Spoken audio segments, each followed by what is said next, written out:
Espacios Compartidos. Te abre las puertas al diálogo, al debate de temas tan relevantes como son la gestión de emociones, autoayuda, autoestima, educación y todo aquello que quieras compartir con nosotras y nosotros en este espacio, tu espacio compartido. Todos los martes a las 10:30 hora española en www.canalgetafense.tv. Contamos contigo.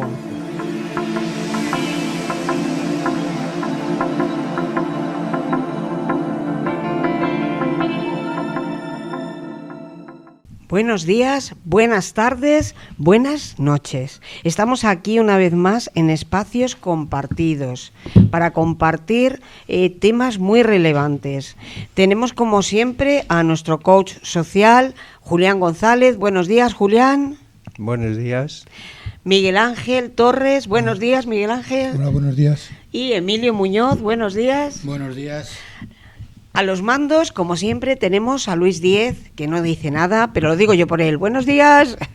Y la que os habla, Teresa Muñoz. Hoy vamos a continuar con la importancia y el valor de la enseñanza.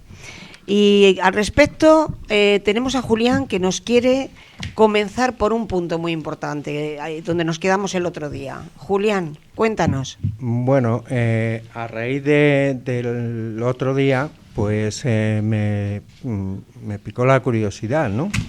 Y fui buscando informes relativos al estado actual de la enseñanza y curiosamente la UNESCO en el año 2025 ha sacado un informe personal para el personal docente. Y hay una serie de hitos y valores que establece, y sí me gustaría haceros esta pregunta como profesionales que habéis tenido de alguna forma esa experiencia, ¿no? Uno de los objetivos es establecer los valores del respeto, si la propia UNESCO está considerando que hay que restablecer, se supone que hay una cierta, y hay indicadores que dicen que hay una cierta problemática respecto a esto, el respeto hacia el profesor, hacia el maestro, más que profesor-maestro, favorecer el sentido de la pertenencia, es decir, que el maestro esté a gusto con donde está y sea reconocido, y promover una cierta jerarquía consensuada con todo el equipo de trabajo, ¿no? ¿Cómo veis esto? Es una pregunta, a raíz de eso. ¿Cómo veis esto como consecuencia de lo que estamos comentando, ¿no? De la situación, tanto tú, Teresa, como Emilio, cualquiera de los dos? Bueno, sí, pues si quieres podemos empezar porque, madre mía, has abierto muchas vías, los valores del respeto, sentido de la pertenencia, una cierta jerarquía. Podemos empezar por el primero, los valores del respeto. Yo creo que es importante que se tenga ese valor, ese respeto a los profesores, que con el tiempo se ha ido perdiendo. Yo creo que es algo muy importante que ese respeto se vaya inculcando desde casa también. Entonces, de nada sirve que los profesores tratemos de demostrar nosotros hacia ellos ese respeto si luego no es recíproco. Entonces, eso en mi experiencia. No sé si en la experiencia tuya, Emilio, es diferente. Bueno, yo en eso tengo que decir que todo ha ido evolucionando con el tiempo. Yo ya maestro jubilado, pues tengo la experiencia de cuando yo era alumno, y bien es cierto que hemos ido pasando del miedo al respeto a la ignorancia. Sí. Es decir, yo recuerdo cuando yo iba en la España franquista al colegio, yo a los maestros los tenía miedo. O sea, yo tenía miedo a mi maestro, porque cada vez que hacía algo que al maestro no le gustaba, me sacudía un bofetón en toda la cara. Tengo que reconocer también a un maestro que se llamaba Don Pedro, porque claro, había que decir Don siempre, que ha sido el único maestro de los que yo he tenido que me infundía respeto, y llegué incluso hasta a quererle y tener cariño por él, pero fue el único.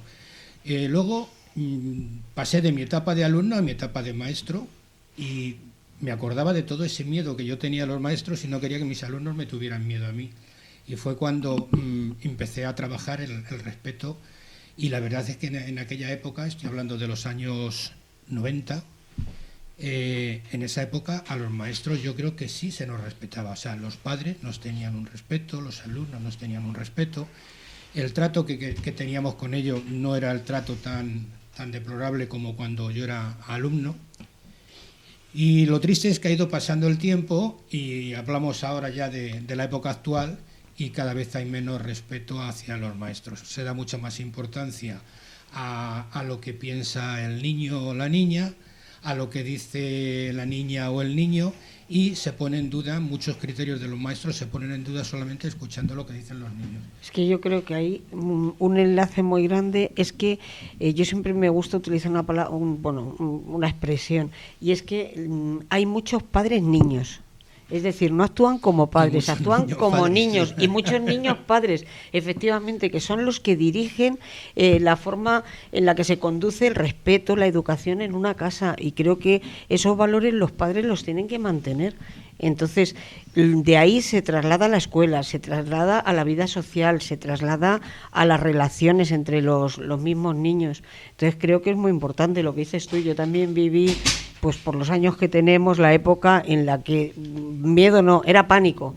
O sea, yo recuerdo de que nos preguntaban la lección y a lo mejor te la sabías y no hablabas porque te quedabas bloqueada, porque decías, es que la próxima me viene a mí, porque no eran solo tortas, yo he visto pegar auténticas palizas. Creo que los profesores, muchos de los que había antes, y mira, siento mucho si se acuerdan de los que me dieron clase y todavía están por ahí, que fueron muy malos profesores. O sea, eran auténticas palizas las que pegaban a muchos niños, era una forma de desahogarse. Por suerte eso ha cambiado, pero claro, es que a lo que hemos pasado, que el niño te amenace, que los padres vengan y actúen de la misma manera, creo que tiene que haber un límite. Y es muy importante esa palabra, poner unos límites, que nos hablan mucho a los profesores de poner esos límites en clase, pero también hay que ponerlos en la casa.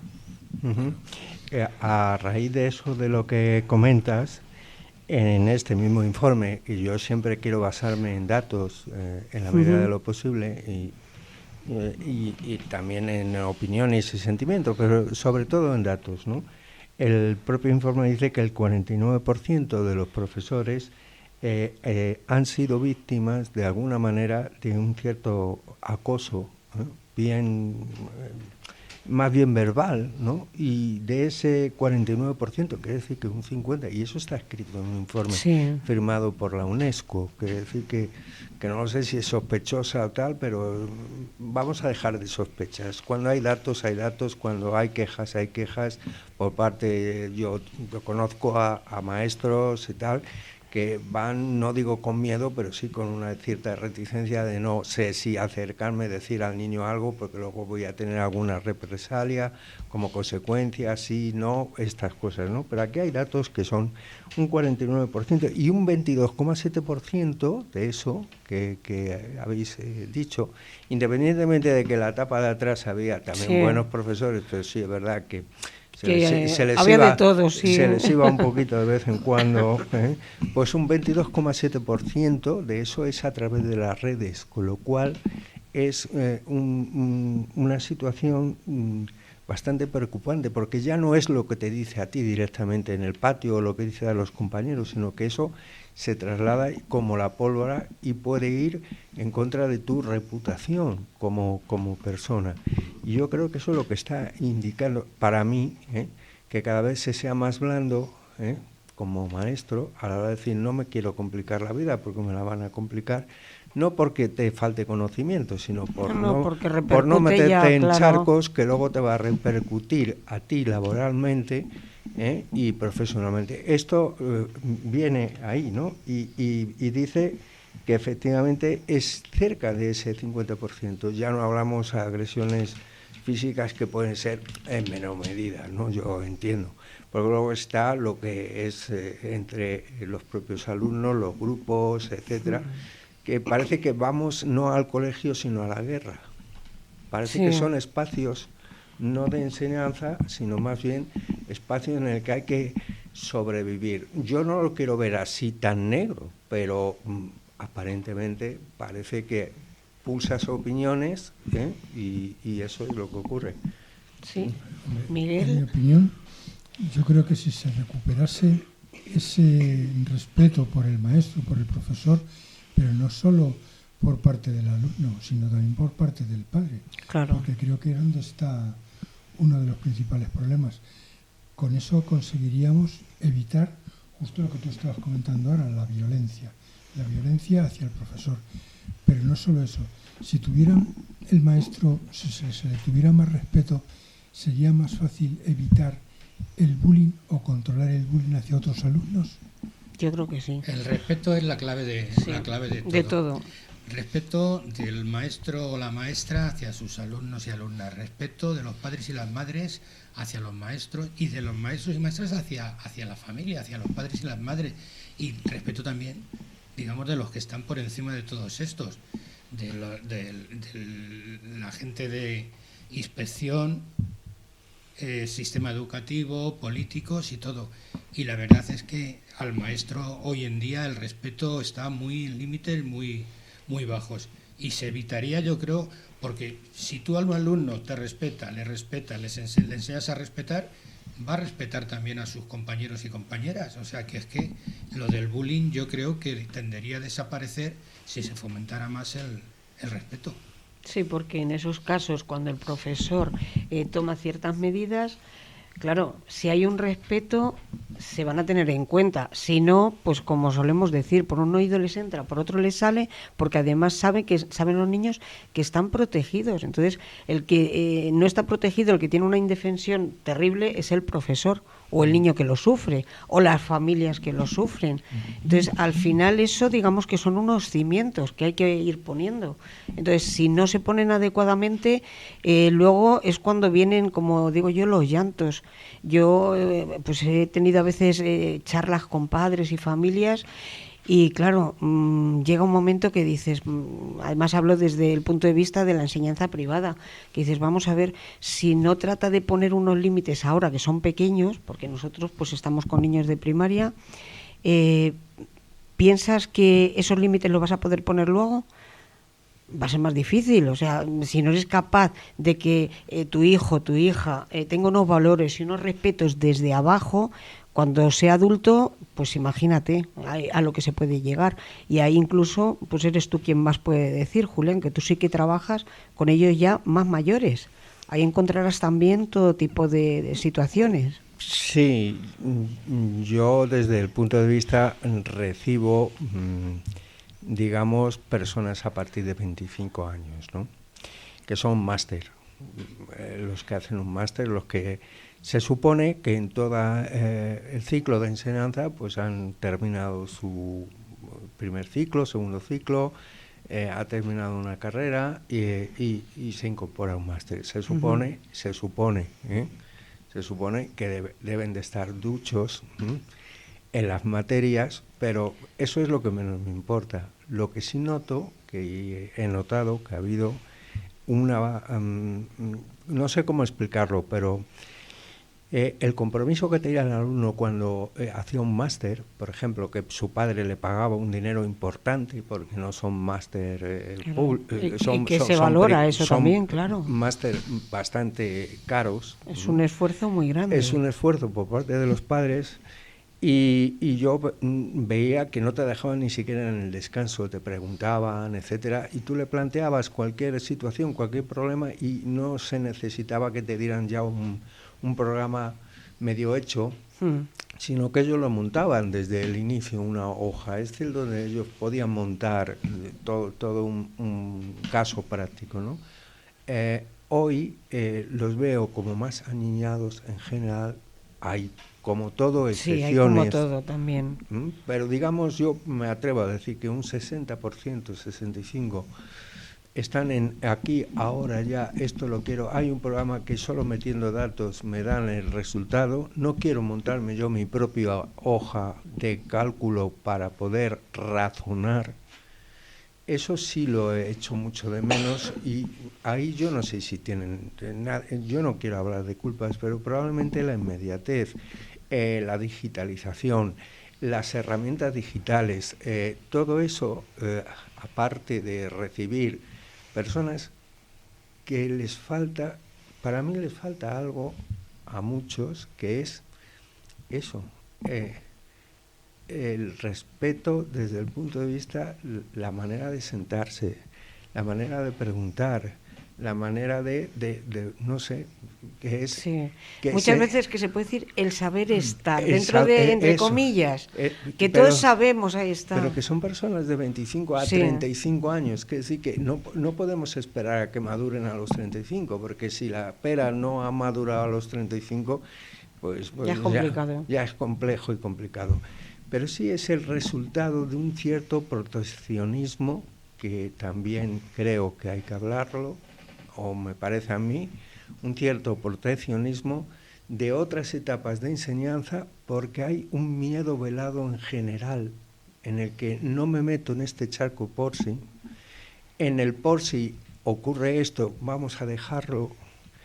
La propia dirección, bueno, no levantemos polvo todavía, sí. o liebre donde no debamos. Y como esta sociedad, y yo me incluyo el primero, es un pasar, con tal de que no te molesten, hay que tener, pues sí. Los resultados son falta de compromiso.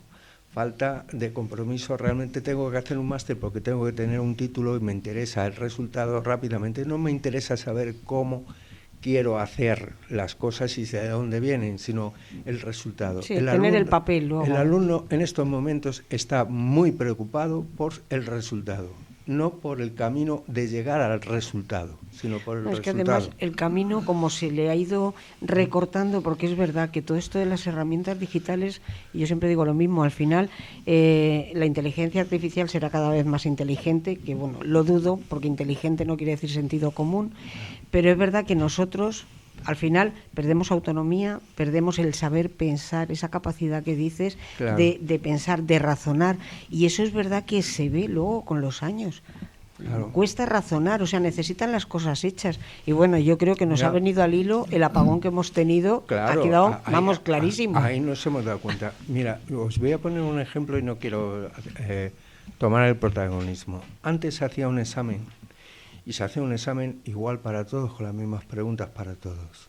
Y se escribía y luego se corregía en papel. Ahora no, todo es online.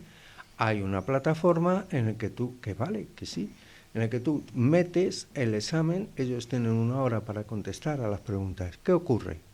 Como consecuencia de que ellos entran, pueden a través del grupo de WhatsApp que están todos, según están haciendo el examen, pasarse todo. Con lo cual, si tienes 40 alumnos, tienes que hacer 120 preguntas para ponerle 15 y que sean aleatorias, para que en ningún momento pueda haber esa posibilidad. Entonces, la digitalización, claro, hace que tengamos que hacer doble trabajo para poder llegar a una cierta garantía de que, oye, no ha sido esto copiado por aquí, copiado por allá, y además los alumnos siempre están todos conectados a través de WhatsApp, con lo cual, si te toca alguna persona desde el punto de vista cabecilla un poco que va haciendo grupo y equipo, te puede no amargar la vida, sí, pero sí te la puede complicar desde el punto de vista de que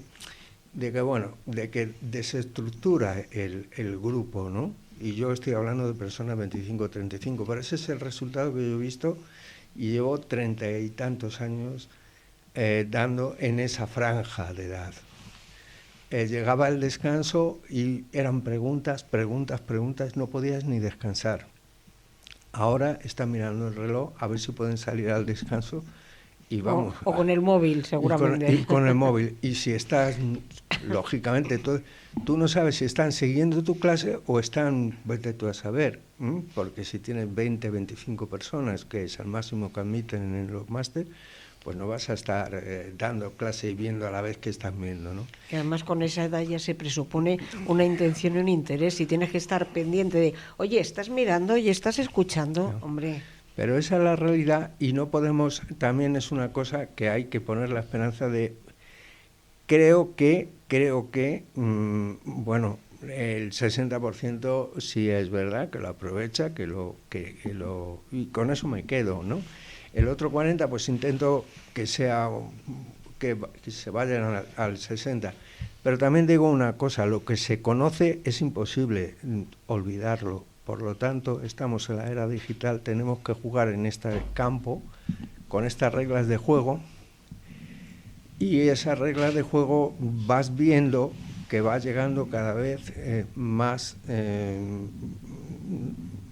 aniñados a una cierta edad, permíteme decir eso, ¿no? Pero es la consecuencia de la sobreprotección, que es una opinión en este caso, ¿no? Pero que coincide para mí con el informe de la UNESCO, ¿no? Que es mejorar la gestión de ese personal docente, apoyarle, con sistemas de información también, y con evaluaciones adecuadas, que no esté en esa inquietud, ¿no? Y fomentar, no lo sé cómo, pero fomentar personal docente con vocación primero. Sí, además se nota. Con vocación primero. Y luego una profesión. Todos tenemos el derecho y el deber, pero sobre todo el derecho de tener un puesto de trabajo y ganarnos la vida con un sueldo mayor o menor o lo que sea, ¿no? Pero también hay que pedir en determinadas profesiones algo más porque estamos de alguna forma con personas que van a ser el futuro, que ya son presentes y que serán el futuro del día de mañana. Y el profesor, el maestro, es un papel que yo no digo que sustituye a nada, pero lo que dice Emilio, yo tengo recuerdos para mí maestros que son incondicionales, han sido para mí muy potentes en la vida y me han enseñado tanto que mi agradecimiento es total. Y además, ese me ha enseñado, seguro que no solo va asociado a conocimientos, sino a esos valores que te ha transmitido. Efectivamente. Porque yo es el recuerdo que tengo igual de muchos profesores, pero no solo recuerdo todo lo que he aprendido, sino lo he aprendido gracias a eso que me transmitía, a esos valores, y eso va con la vocación. Claro. A mí lo que más quizás se te queda dentro no es lo que te enseña, sino cómo te enseña. Es que con lo digital, eso por lo que estás diciendo, lo digital va a hacer que desaparezcan los maestros. Eso es algo que yo tengo muy claro. El otro día, ayer o antes de ayer, en televisión, ya te coges con el móvil. ¿A quién quiere usted hacer una pregunta? El caso que salió en televisión, al Papa Francisco. Y uno le pregunta al Papa Francisco y te contesta el Papa Francisco con la voz del Papa y todo. Yo voy a tener que aprender un máster de psicología y voy a poner, a ver, Sigmund Freud, pum, que me dé la clase y me la va a dar. Es decir, lo digital tiende a que los maestros desaparezcan. El maestro de carne y hueso, con esto del tema digital, en un futuro, vamos, yo si me dicen fírmalo y hacemos una apuesta, yo lo firmo. O sea, la profesión del maestro va a tender a desaparecer y con ello las escuelas. Porque es lo que tú dices. O sea, antes para hacer un examen tenías que ir a una escuela, sentarte en una mesa, coger un papel que te daba el maestro, y el maestro corregirlo. Desde tu casa te metes y haces el examen. Desde tu casa te metes en el ordenador y te dan la clase. O sea, la enseñanza, y es una pena, se va a quitar toda la personificación de la enseñanza. Desde que se inventó el examen tipo test, se dio una patada al razonamiento. Para mí. Creo que quería preguntar algo también o comentar algo, Miguel. Yo espero, Emilio, que estés equivocado. Yo también. Yo iba a decir que yo opino lo contrario. Porque para mí las escuelas son fundamentales. No lo vamos a ver ninguno de nosotros. Y luego, acerca de los másteres, yo tenía la sensación antes de que los másteres, o el máster era algo poco accesible, algo que tenía como mucha entidad. Y ahora el máster, la sensación que me da es como si fuera un complemento de algo, es decir, como que ha perdido el matiz de importancia que tenía, la consistencia que tenía. No sé si habrá sido por la digitalización o por qué, pero yo lo que antes veía era que un máster no todo el mundo podía llegar, y ahora como que es algo, un complemento que le pones ahí y bueno. Bueno, yo ahí te voy a contestar, Miguel, porque tengo no una teoría, creo que tengo una cierta información. Vamos a ver, el Plan Bolonia. El Plan Bolonia ha sido positivo en muchas cosas, pero ha dañado muchísimo, yo creo, es una opinión, al tema de los máster. El tema de los máster nace dentro de todo el tema de grado, que antes era licenciado, ingeniería, tal. Se pasa a grado para luego hacer un máster. Y ese máster es para que en las universidades, que había tantas cátedras a veces, tener refinanciarse a través de máster. Y de alguna manera eso lo ha promovido Europa, no España, el Plan Bolonia. Le dijo a España, armonícese con el resto de los países, y entonces hay 4 años en vez de 5, el máster. Entonces esos máster internos de la universidad efectivamente es una manera de hacer una rematriculación a 1.000 y pico euros, que un máster concebido como profesional pues no tiene ese precio, tiene muchísimo más. Lo que ocurre es que luego para refinanciarse tanto, o porque era necesario, pues se estableció ese Plan Bolonia. Y claro, sí ha bajado.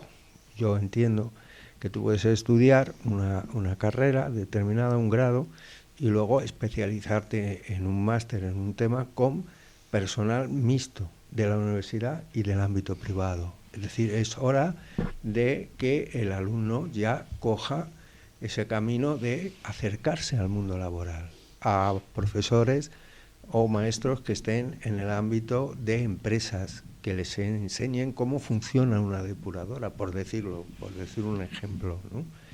Entonces, claro, ha bajado en ese sentido por el cumplimiento del Plan Bolonia. Creo que ha sido para mí personalmente una bajada de calidad, un exceso de oferta de máster, porque ya no sabes cuáles, hay tantos que a veces ni se llenan, hay muchos que se cierran, porque eso no lo digo yo, eso hay estadísticas ahí, de que como en una comunidad autónoma, que por ejemplo si hay 4 provincias, hay 4 universidades en cada una de las provincias, etcétera, y 20 facultades, pues claro, todo eso son cátedras y todo eso, esa estructura, sea pública, sea privada, me da igual, esa estructura hay que manejarla. Por eso, cuando se hacen las cosas en ese sentido, se tiene necesariamente que bajar la calidad. Si la demanda de máster es muy superior a los alumnos que lo demandan, ¿qué hay que hacer?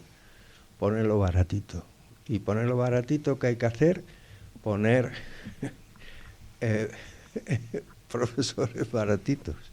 Entonces, el asunto es ponerlo fácil. Y eso creo que es un gran error. Pero vamos, también hay máster como... Yo creo que el máster pertenece al ámbito de la especialización verdaderamente.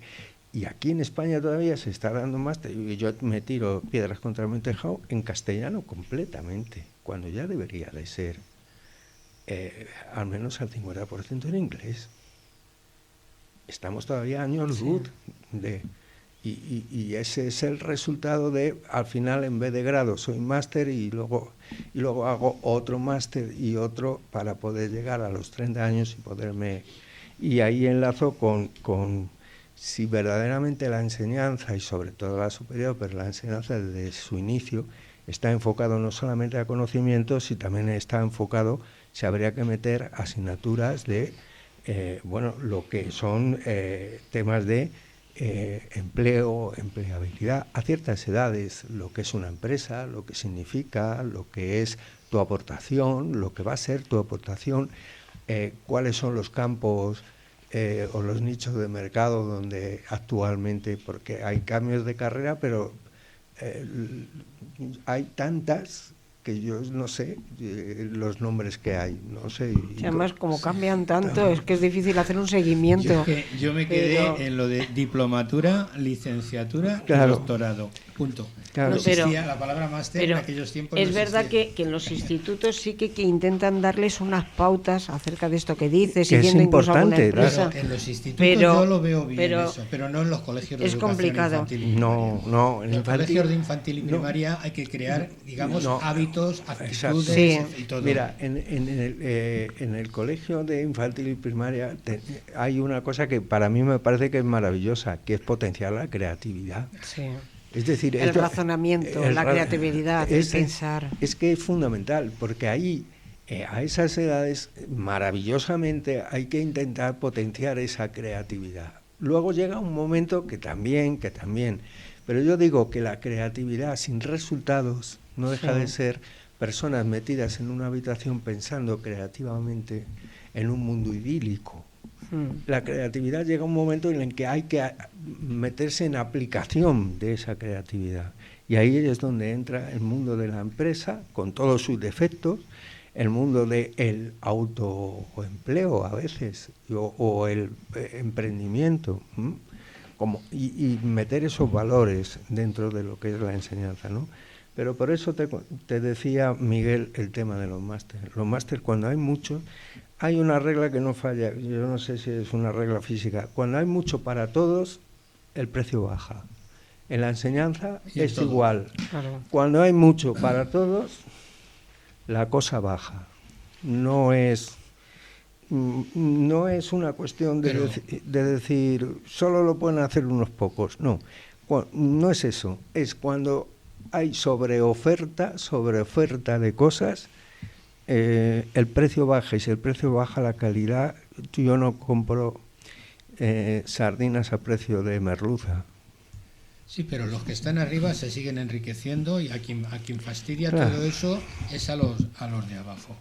Esa es la triste realidad, porque hay todo para muchos, y entonces el precio baja efectivamente, pero también bajan los salarios con los que tienes que comprar esas cosas, también bajan las herramientas y las posibilidades que tienes de acceder a ellas, evidentemente, y al final estamos siempre en lo mismo. Hay 4 que se están forrando cuando todo baja. O sea que... Yo siempre digo que efectivamente, si está armonizado la demanda con la oferta, y dentro de eso todo es lícito, lo público, lo privado es lícito, siempre y cuando se haga con criterios éticos.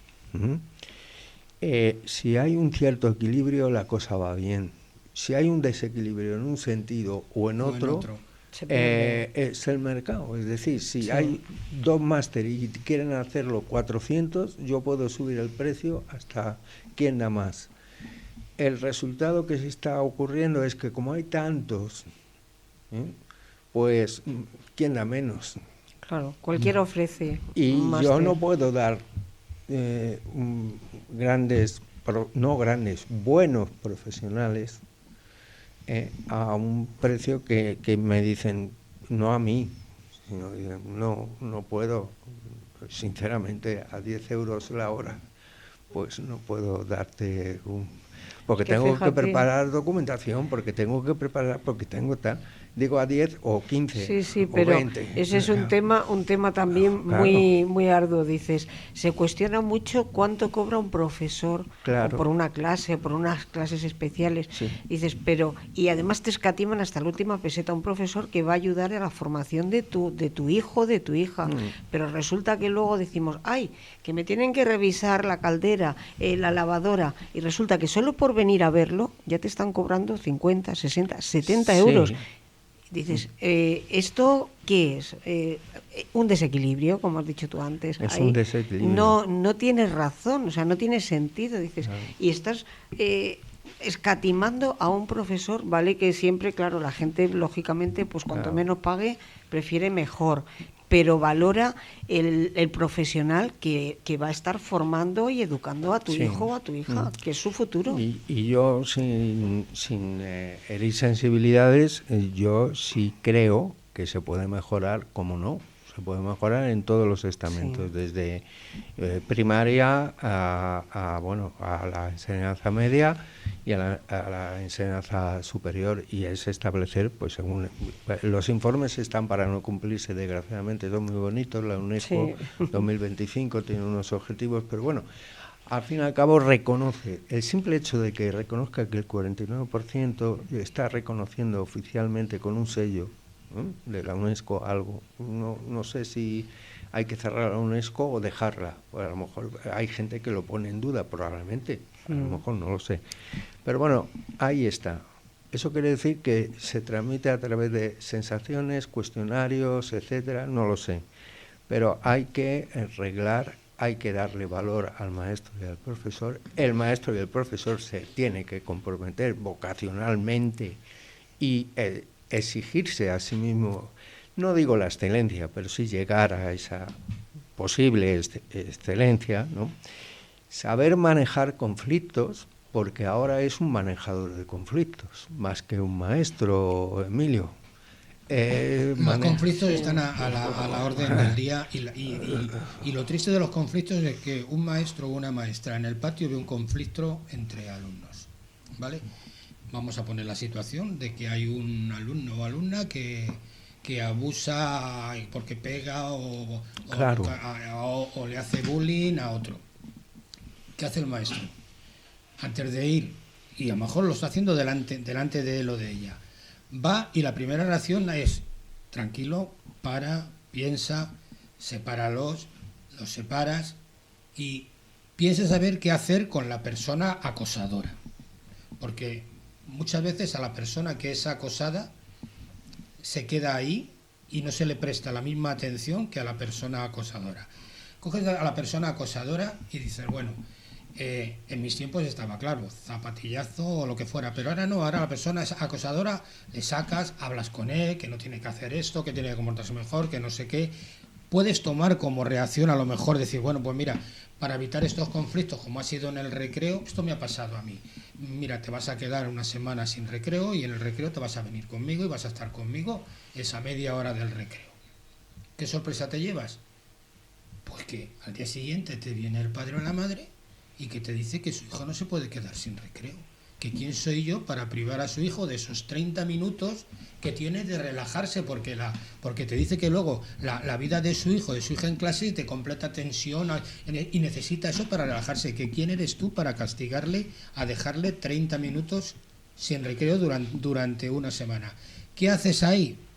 Pues te callas, porque es que luego encima la dirección y la inspección se ponen del lado de los padres, diciendo que eso es una manera, ese tipo de, digamos, de violencia moral sobre los alumnos no puedes hacerla. ¿Qué haces? ¿Le dejas entonces que siga en el recreo metiéndose? Coges a la persona acosada y dices, bueno, pues para protegerte te vas a quedar tú sin recreo. Pero bueno, no tengo por qué hacer eso con la persona acosada. O sea, que es una historia que es muy triste, pero hoy en día la dignificación de maestros y maestras está por los suelos y la tiran por los suelos los propios padres que hacen caso. Cuidado, no todos los padres y no todos los alumnos y alumnas, dejémoslo claro, pero que con que en un colegio tengas 2 o 3 familias, que las hay en todos como mío, 2 o 3 familias de estas, están fastidiando el sistema educativo en todo momento. Sí. Eso es una realidad que hay que acabar con ella. Claro, si se tuviera esa autoridad, lo que habría que hacer es que cuando te llega el padre a protestar y pues ahora te vas a venir tú también conmigo y te vas a quedar aquí los 30 minutos. Mira, estamos hablando a niveles altos, pero a mí hay una cosa que siempre me ha llamado la atención. Te vas a una escuela rural y te encuentras un maestro que tiene que dar 7 clases o 7 niveles. ¿Cómo se come eso? Esa persona debería tener un monumento, porque ¿cómo vas a dar clase en una misma habitación a niños pequeñines, a los medianos y a los que son más altos?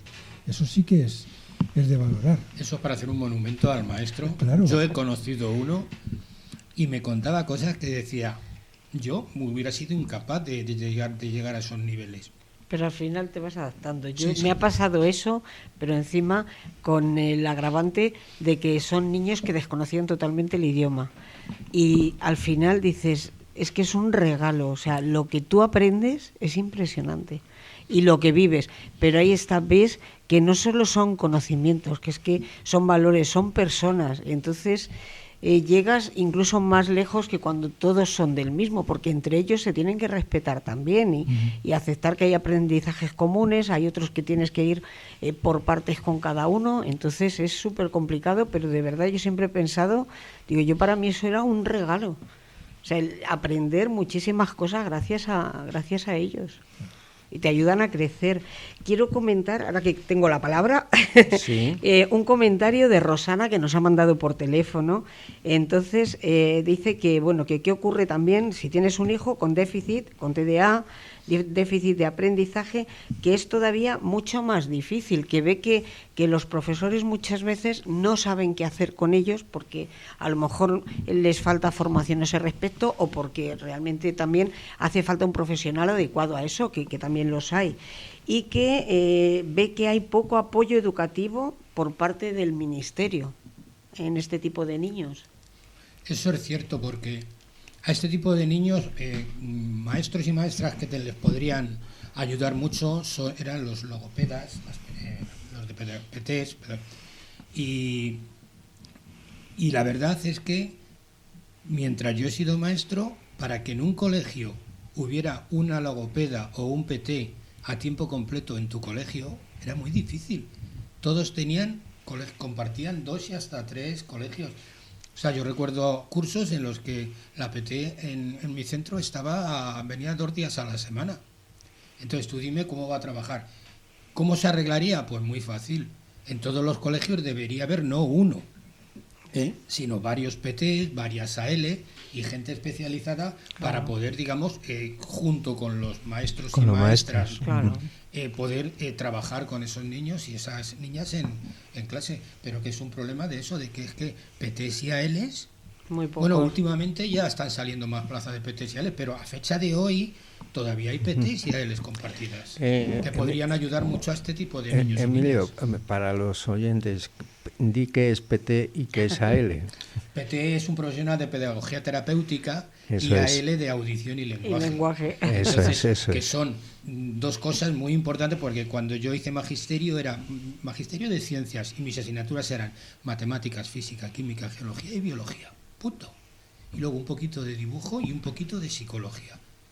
Pero de estas cosas que estamos haciendo, pedagogía terapéutica, audición, lenguaje, de eso nada. Yo por suerte lo hice después que tú, y es verdad que se trabajaba mucho pedagogía, psicología, pues, todo esto además, ahí de lo que decimos de los profesores, o sea, fueron maravillosos los profesores que tuve, lo que aprendí fue tremendo, o sea, dices, y luego cuando lo pones en práctica te das cuenta de que incluso era hasta poco, o sea, te parecía mucho en ese momento, pero cuando lo estás viviendo dices, es que todavía necesito más, y valoras más todo aquello que de hecho sigo teniendo guardados, esos libros, esos apuntes, porque al final te lo iban dando por apuntes y es una maravilla. Pues a eso que comentáis, a mí me parece que a la integración más integración, es decir, que para integrar a estas personas que ya y estas familias que ya tienen lo suyo, lo que es necesario es integrar profesores dentro del claustro y a integración al cuadrado, por un lado y por otro, ¿no? Es que una cosa es justificar, que es lo que estás diciendo, que ponen a una persona a lo mejor pues para 4 colegios. Entonces ahí se justifica la ayuda. Dicen, no, estamos dando ayuda a todo este tipo de niños o cualquier otra situación. Sí. Pero una cosa es justificar y otra cosa es que realmente se dé la ayuda. Entonces dicen, no, es que vamos a mandar a cada colegio 2 o ver en cada colegio. Dices, en pues la mayoría de los niños necesitan una ayuda pues a nivel de audición y lenguaje, de pedagogía terapéutica, de lo que quieras, pues a lo mejor hacen falta 3 profesionales. Bueno, pues que se tenga en cuenta, pero es que ahí entra la parte, fíjate, como dice Rosana, del ministerio, que ahí, digamos que eso está dejado de lado. Dices, no, venga, yo justifico, mando uno para 4 coles, ya hay. A lo mejor no, a lo mejor necesitas 3, 2. Más medio. Mira, claro. Ahora no oye nada. Con esto de que ha sido hace poco lo del Día del Autismo y todo esto, empiezas a oír estadísticas de que uno de cada cuánto, pero vamos, que es cierto que autismo, hay muchas variedades de autismo y me da miedo hablar de este tema porque no soy, temo meter la pata, pero hay muchas variedades de autismo, y lo que es cierto en que en los centros públicos, voy a hablar de los públicos, los privados no quiero yo saber nada de ellos, en los centros públicos hay muchos niños con este autismo, ¿no? Entonces, yo conozco un centro aquí en Getafe donde hay un niño autista que están teniendo problemas con su educación porque no hay ningún profesional especializado en autismo. Bueno, es que si las estadísticas son como son, desde mi punto de vista, el Ministerio tenía que obligar a que todos los centros públicos tener al menos un aula especial para autismo, con un profesional, o dos, bueno, son 2 profesionales del autismo, 4, 5, 6 niños por aula, pero debería ser obligatorio en todos los centros. Sí. Luego están también los colegios de educación especial, que para mí hacen una labor impresionante, con todo lo que se les critica, hacen una evaluación impresionante. Aquí en Getafe tenemos el Ramón y Cajal, que me parece maravilloso cómo trabaja con los niños y con las niñas de educación especial, pero aparte de eso, en todos los centros debería haber un aula especial de autismo, con profesionales, no que hay gente que ha hecho audición y lenguaje y tiene que estar trabajando con niños con autismo y no sabe cómo trabajar con ellos, claro, porque no necesita es una profesional formación más concreta. Efectivamente, y eso es algo que, digamos, se ayudaría mucho a este tipo de alumnado, que por obligación en los centros, aulas TEA tenía que haber en todos los centros públicos. No que hay algunos que tienen 2 y hasta 3 y otros no tienen ninguna. Y eso aquí ocurre en Getafe. Bien. Y eso debería de...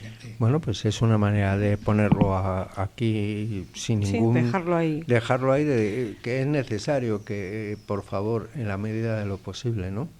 Y luego sí decirte, Miguel, eso que hay que poner un monumento a aquellos que son capaces de dar desde primero en el ámbito rural, llevar diferentes tal. Claro, es en la escuela como nosotros en algún momento lo hemos vivido, de parvulitos hasta primaria, que estaba todo mezclado de alguna manera y todo tenía un cierto orden, no sabíamos cómo, pero había un cierto orden, ¿no? Y de ese cierto orden, la mismo maestro o profesora, normalmente a edad de pequeñitos, pues yo recuerdo tener profesoras más que, o maestras, ¿no? Y te enseñaban por un lado y a otros les enseñaban por otro, ¿no? Sí, es verdad, pero ahí es en la manera de enseñar, no la materia, no lo que, sino cómo se enseña. Y es necesario cada vez que en esa vocación, cómo se puede enseñar. Hay en determinadas zonas, y yo sé, yo lo digo porque lo veo, y me consta que hay en determinadas zonas que hay lo que son colegios de recuperación o algo de... no colegios de recuperación, sino academias para recuperar en el ámbito rural, más en ámbito rural, donde hay un instituto y luego hay refuerzos, ¿no?, para enseñanza de uno de primero, otro de segundo, otro de tercero, otro tal, y realmente tienen un orden y un esquema que es curioso de verlo, ¿no? De decir, pues oye, es verdad, hay ahí y esa interactúan, a pesar de las diferencias de edades. A lo mejor a alguno le pone, según está enseñando, luego un ratito a enseñarle al otro a poner las X, y hay una interacción, ¿no? No digo que haya que volver a eso, pero claro, eso era lo que la optimización de los recursos por necesidad de aquellos momentos, pero que los resultados no fueron tan malos, porque aquí estamos algunos.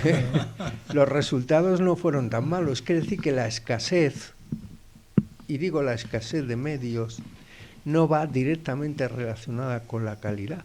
A veces con menos es más. Eso de con menos es más, en el ámbito de la enseñanza sí se puede dar. Eso no quiere decir que haya menos, pero que el maestro es el motor, el conductor, el que te va a ir guiando, el que te va a poner una impronta en tu vida, y ese es el que te va, incluso sin que tú te des cuenta, te va a ir condicionando a lo que más te gusta, porque fue el profesor que mejor te lo explicaba. Te va y guiando. Entonces te va guiando sin que tú te des cuenta y vas a ser médico porque te gustaban las ciencias naturales, porque era un profesor estupendo. Desde posiciones intransigentes, y digo intransigentes, ideológicamente nunca debe de entrar en el aula. Posiciones intransigentes, jamás, porque eso es una opinión, eso lo único que genera es que te pierdes la otra mitad. Tiene que haber posiciones consensuadas, comunes, y dentro de lo que cabe, cada uno con su cátedra, entiendo yo que debe de ser así, y enriquecerse dentro de lo que es el claustro. Y luego queda lo pendiente. ¿Qué tal os lleváis los maestros entre vosotros dentro de un claustro? Hay de todo, ¿eh? ¿Qué tal? ¿Cómo gestionáis los conflictos? ¿Cómo vais? Teresa, Emilio, ¿qué experiencia habéis tenido? Yo creo que yo en general, la verdad es que bastante bien. Siempre es verdad, como dice Emilio, que hay de todo. Hay compañeros con los que puedes estar más de acuerdo, compañeros con los que no. También, en cierto modo, tienes que aprender a respetar eso y que no puedes cambiar todas las cosas que quieres. Pero en general yo creo que los maestros, sobre todo los que son de vocación, porque al final los vas conociendo y lo vas viendo, y entonces es todos, pues como suelo decir siempre constructores o creadores de recursos, de convivencias, de esfuerzo, y entonces todos se involucran para remar en un sentido. Entonces eso se valora mucho. Luego sí, tienes los casos que ves que no, dices, es que esto ni es vocación ni es nada, es un trabajo como podía estar en una panadería y no porque sea malo el trabajo de panadería, sino porque relaciono que no es vocacional, o podía estar en un, no sé, en una prensa o en cualquier sitio, o dirigiendo un ministerio también, por poner el ejemplo. Yo quiero perdonar a Rosana decir, bueno, y el ministerio, etcétera, ¿no? Sí. Bueno, el ministerio y los ministerios, etcétera, de A, B, C, aquí ha habido todos los planes, desde, bueno, no sé, 20 planes diferentes, ¿no? Y por ahí han pasado todos, de un lado, del otro, de Maroto, ¿no? Todos. Al final unos parece que han ido mejor, otros regular. Yo diría que el ministerio, pues hombre, su labor es establecer un programa coherente con la realidad. Y además de establecer ese programa coherente, que se aplique y que cada cual rinda cuentas y resultados, que eso es lo que falta. Pero el problema es que el Ministerio no hace un programa coherente con la realidad, hace un programa coherente con el partido político que gobierna. Ya. No puede ser que hayamos tenido 8 o 9 ya leyes de educación y que cada vez que cambiemos de gobierno se modifica el sistema educativo. Ese es un problema que lo tiene España y bueno, y otros muchos países. Que debería ser el sistema educativo debería ser independiente del sistema político que se esté gobernando. Y esa es la triste. Si nosotros, claro, nos flagelamos suficientemente, claro. O sea, que en cuanto a la vocación, pues es lo que estamos diciendo.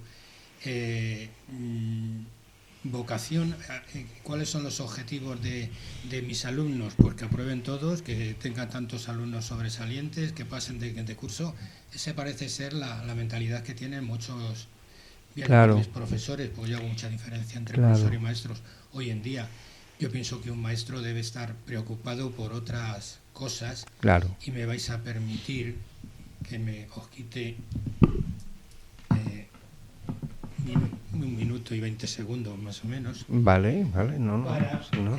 Cosas que afortunadamente, o sea, que desgraciadamente no se enseñan en las escuelas, y ¿qué es un maestro? Entonces, para mí, ser maestro es 5 cosas, entre ellas ser maestro es enseñar a pedir las cosas entonando un por favor y no tener que decirles nunca esto porque lo digo yo. Ser maestro es enseñarles que la vida está fuera de los libros, mostrarles el camino y que caminen tranquilos. Ser maestro es vigilar y maestra, vigilar en los recreos, controlar en los pasillos, colocarle los abrigos y pellizcar en sus carrillos.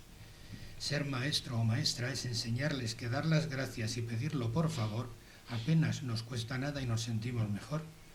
Y ya para terminar, ser maestro y maestra es darles alas para volar, un cielo para surcar y un suave viento de cola que les ayude a navegar. No que me saquen un 10 en matemáticas o en ciencias naturales. Eso es lo que debería ser. Sí, pues, es muy bonito y es cierto. Lo suscribimos. Pero acerca de eso que tú estás diciendo, no sería el objetivo del 10 o del 9, pero luego ocurre que a los institutos los están valorando en función claro, del resultado, si la cuestión. Entonces te condiciona. Sí, pero que se puede intentar llegar a que saquen un 10 o un 9 teniendo en cuenta estas cosas que... Es que no es con estas cosas se acabaría pues con el bullying, se acabaría con la falta de respeto y se acabaría con muchas cosas. Y los alumnos seguirían sacando 9 y 10 y yo no sé, es que saca un 1 o un 2, parece, es que ahora un alumno te saca un 1 en 2 y pues te ponen al maestro en duda de que no está enseñando bien, porque hay alumnos que sacan un 1 y un 2. Esa es la triste realidad, que ahora todo va con una nota. Sí, no, y no tiene por qué lo que tú acabas de decir, que efectivamente son pues una serie de puntos que son necesarios que incorpore un maestro, ¿no? No tiene nada que ver con el resultado. Lo normal es que sea un mejor resultado como consecuencia de todo eso, ¿no? Entiendo yo. Y es que a mí no se me ocurre, fíjate, Emilio, no se me ocurre, yo no soy maestro, he estado en la parte de máster fundamentalmente, ¿no?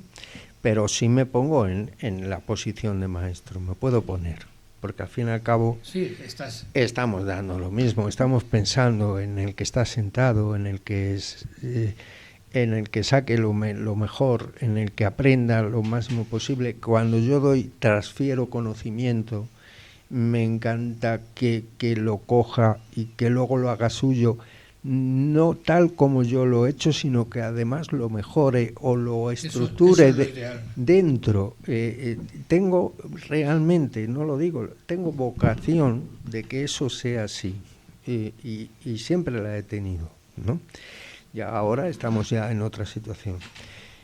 Pero a mí no se me ocurre decir yo soy diferente si estoy en un colegio A, en un colegio B, en un instituto, en un tal. Yo doy como yo sé dar.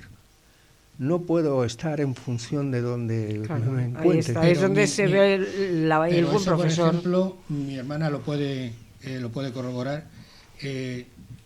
Tu manera de pensar como maestro tienes que cambiarla si estás trabajando en un colegio público o en un colegio privado.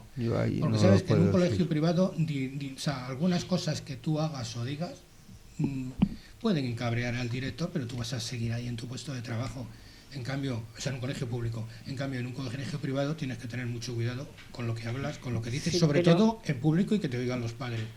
Pero entonces, en eso ves, yo ahí también no estoy de acuerdo contigo en algunas cosas. Y yo he estado en privada y efectivamente, como dice Julián, tú sigues siendo como eres y tú sigues siendo el mismo profesor. Otra cosa es que tu relación con el director o con quien lo gestiona, bueno, eso es aparte, pero eso es una empresa. Sí, la empresa es puede poner de palitas en la calle. Bueno, pero ahí estás tú también. Entonces, yo así para dignificarlo ya y que es muy interesante este debate, ¿no? Súper interesante. Yo creo que yo me lo imagino, a lo mejor es que sueño, ¿no? como soñamos todos, como Don Quijote, ¿no? Pero cuando yo entro en un aula, entro en el Sanctus Sanctorum. Sí. Claro, dice, cierro la puerta, ahí está. Y ahí no hay dirección. No hay nada más que los alumnos y alguien que quiere transmitirles durante un tiempo de la mejor manera posible lo que cree que sabe, que a lo mejor, incluso está equivocado. Sí. Si entras así, Te da igual donde entres. me da igual Sí, dónde pero estés. hay situaciones, y yo conozco gente Sí. que no les han renovado el contrato al año No, sí, siguiente. yo Sí, también. sí, claro, Y, por ahí. y Eso además es te amenazan directamente con es que no sé qué, es que tal, y todo claro, eso. bueno. Y entonces, ahí Pero tu manera de ser maestro o educador pues varía mucho Hombre, del claro. el relax con el que trabajas. Claro. Totalmente, O sea, es que también de acuerdo, yo Emilio. he tenido situaciones y le pido perdón también por lo que hemos discutido muchas veces con mi director, que hemos estado, yo he estado en los últimos 20 años en el equipo directivo de un colegio aquí de Getafe, y con el director he tenido auténticas broncas, y nos hemos llegado a decir cosas que en la privada o él o yo estaríamos fuera del colegio al día siguiente. Y luego, cuando todo se ha calmado, todo ha vuelto al agua, hemos vuelto a seguir trabajando, colaborando, y yo ahora, la verdad, pues tengo mucha amistad y le quiero mucho, pero que ha habido problemas que eso en la enseñanza privada serían incomprensibles, o sea, sería imposible que Intratables. se sucediera. Uno de los dos iba fuera rápidamente. Lógicamente, ¿quién? El director no, Claro. que está por debajo. Hombre, normal. O sea, Lo que- raro claro. sería que fuera. Por eso te digo que porque eso sería lo que lo tú raro. dices, lo ideal sería eso, lo que tú dices, entrar en un aula y decir, estas 4 paredes es el aquí. mundo donde vamos a Es digamos, el a- mundo a florecer, y ya está. durante Sí. 2 horas el mundo es este, ¿no? Creo que esa es la... Y además eso lo entienden también al final los alumnos y Por saben supuesto, que eso es aparte. Los alumnos tienen un olfato maravilloso para saber quién entra con miedo, quién entra con inseguridad, quién entra con tranquilidad, con sosiego, quién explica, quién ayuda, quién pregunta. Lo saben perfectamente, tienen un olfato ¿Y cómo deben de maravilloso. tratar a un profe o una maestra, un maestro? Efectivamente. O sea, no tienen los alumnos, no hablan de igual forma con unos maestros que con Que otros. con otros. O sea, los Luego, tienen calados. evidentemente, Bueno, luego también dependiendo está del respeto y de todas esas cosas, porque luego hay cosas que van al margen, como hemos hablado, que si el bullying, las faltas de Claro, respeto, pero en claro. un entorno, no vamos a decir ideal, porque ideal no es, pero en un entorno normal es lo que ocurre. pero fíjate, yo creo que, y aunque nos pasemos un poco de tiempo, no pasa nada. Sí, ¿m? tenemos ahí unos minutitos. Tenemos unos minutillos. Yo creo, Emilio, que también sería una solución que hubiera alguna figura, no lo sé si la hay en los institutos o en una figura de mediador de conflictos que le quitara la presión al profesor de alguna manera, que el profesor mandara información, oye, mira, sigue a esta persona, a este chaval o a esta chiquilla, que parece que hay aquí algún problema, a ver cómo podemos estar.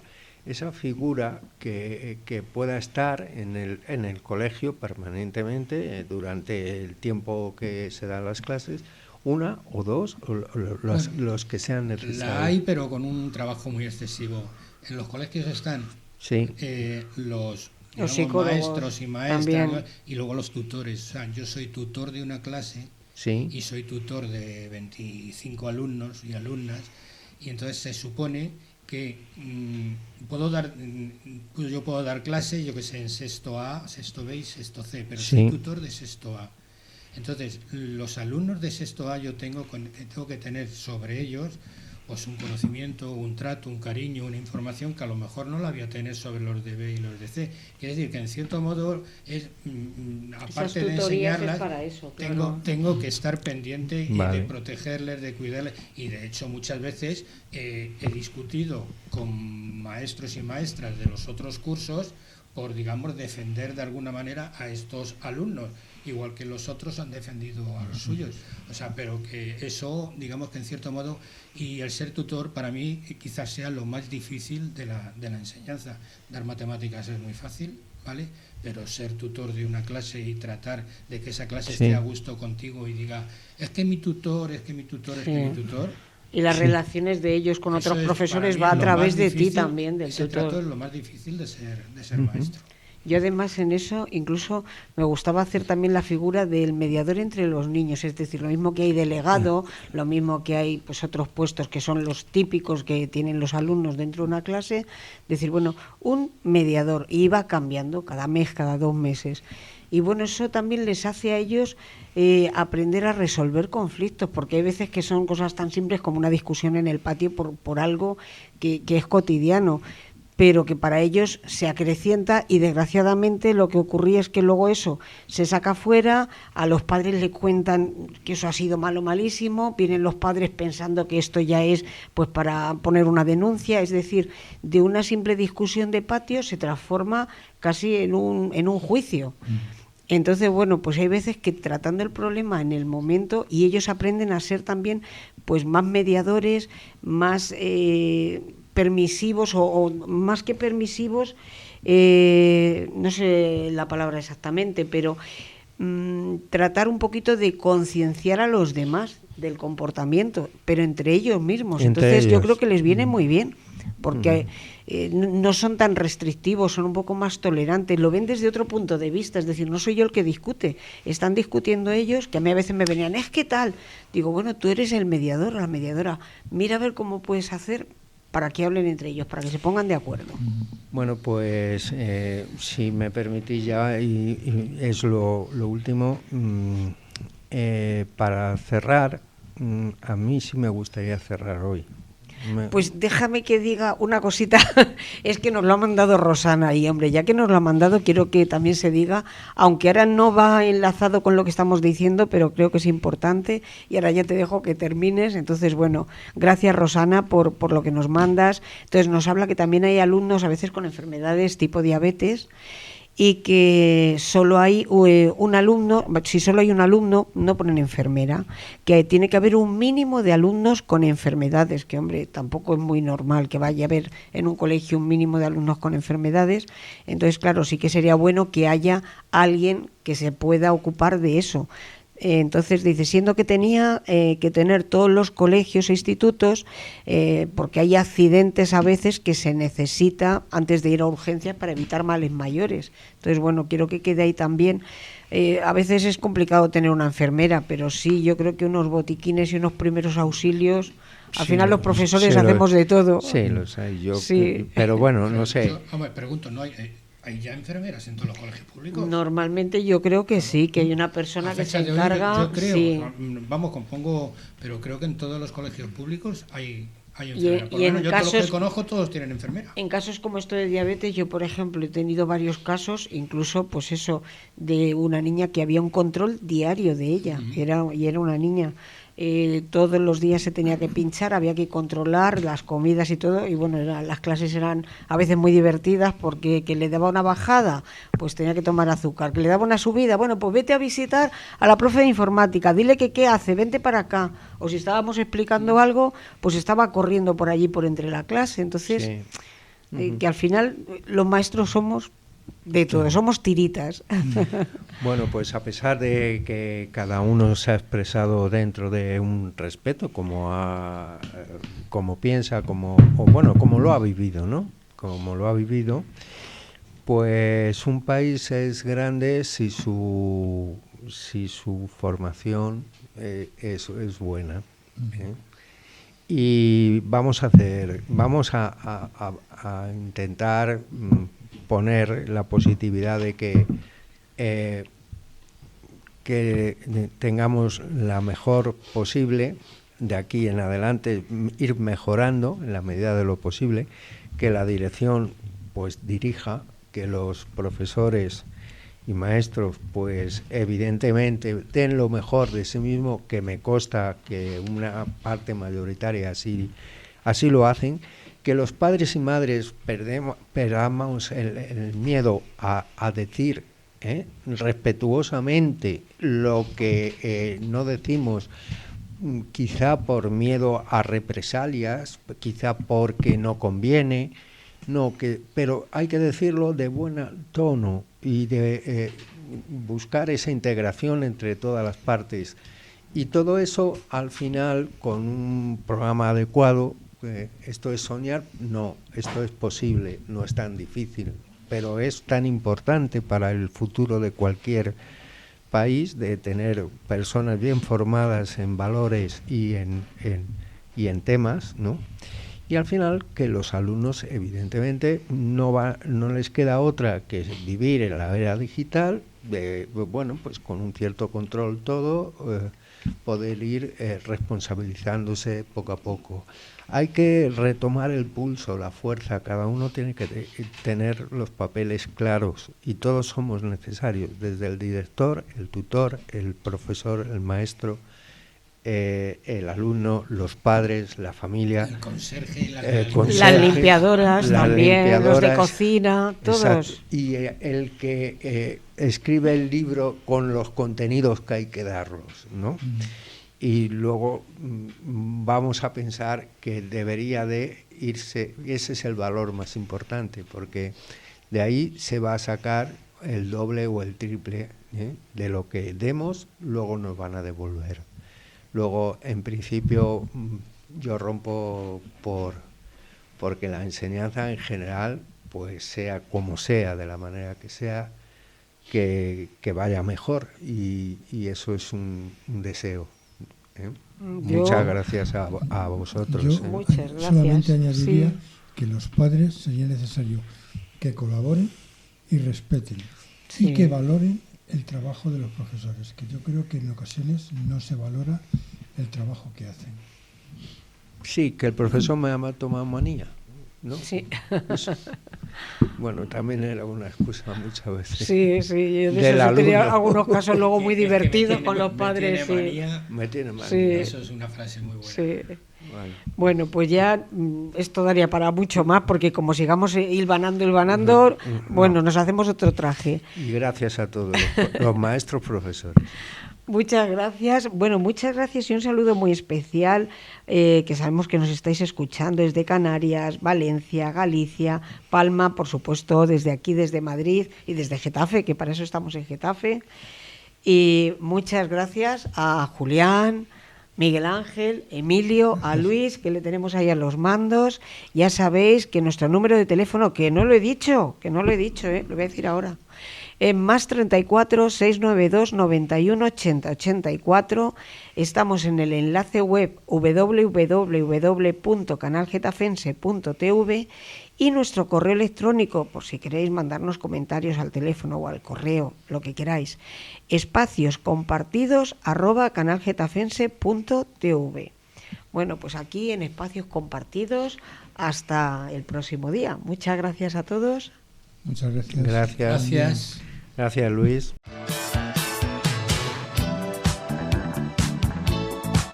Estás escuchando Canal Getafense Televisión Radio.